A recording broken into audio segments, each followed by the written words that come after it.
Если в одностороннем порядке стоять и требовать, чтобы вопрос был решен только в нашу пользу, сдвига не будет. Вопрос делимитации и демаркации границ должен быть урегулирован только путем переговоров. Жапаров о границах. Досмотрите это видео до конца, и вы узнаете, что сказал президент Кыргызстана по поводу решения конфликта на границе. Подписывайтесь на наши обновления, чтобы всегда оставаться в курсе событий. Целостность и безопасность любого государства начинается с границ. Вы сами знаете, недавно на границе с Таджикистаном захватили 2 наших молодых граждан. Их избили и допросили, пытались узнать, сколько есть военных, сколько техники, затем отпустили. Пока мы не решим вопрос границ, такие инциденты будут происходить. Президент Кыргызской республики Садыр Жапаров 26 апреля дал интервью, которым затронул вопрос границ.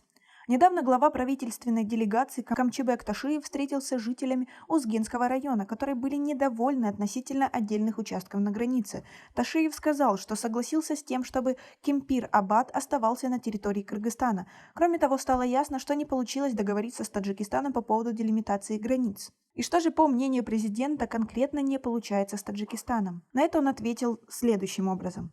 В вопросах границы обязательно бывают споры между двумя странами. Это так просто не решается. И с Таджикистаном есть такие места, которые расположены в шахматном порядке. Мы должны решать их путем переговоров. Мы должны взять земли, которые нам нужны, и отдать земли, которые нужны им.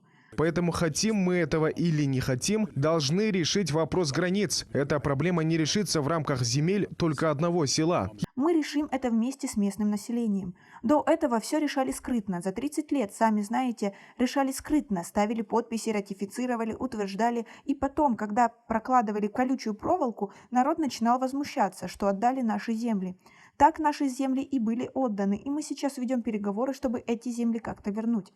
И в таких переговорах, если с одной стороны отдаем, то с другой стороны получаем.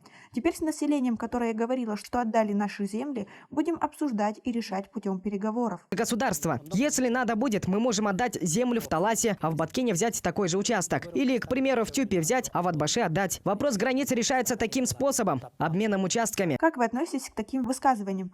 Ведь по ним видно, что президент все-таки надеется на обмен территориями. Свои ответы напишите нам, пожалуйста, в комментарии. Мы стараемся не повторять ошибок прежних. Раньше не то чтобы местные жители, даже кыргызстанцы не знали, узнавали о произошедшем только тогда, когда протягивали колючую проволоку. С Таджикистаном пока переговоры не начались, вопросы границ не решаются односторонне.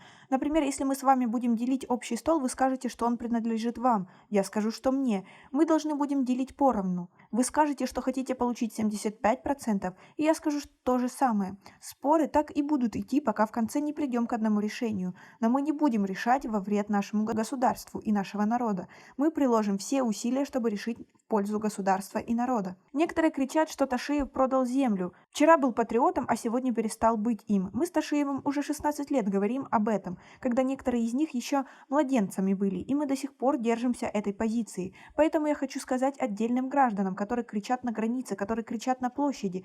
Если вы только сегодня стали патриотами, то мы придерживаемся данной позиции уже на протяжении 16 лет.